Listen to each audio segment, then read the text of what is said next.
Madeline, can you tell me what Papa is doing? No. Do you know what he's doing? I want to eat a grape. Well, just wait a second. I don't want you to go in the kitchen right now. Phil has devised a hand mixer using his power drill. No. So he put my whisk on the end of the drill, and he's making whipped cream that way because we don't have a hand mixer or a mixer at all.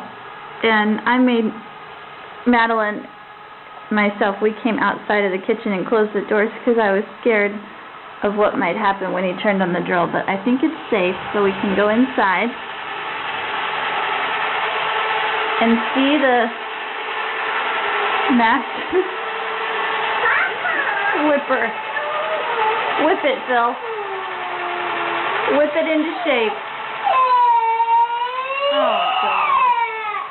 Maddie, what's your problem? I can do it. You want to whip this all by hand? Maddie, it's just making whipped cream. You'll love it. So, it's my amazing husband. There he is.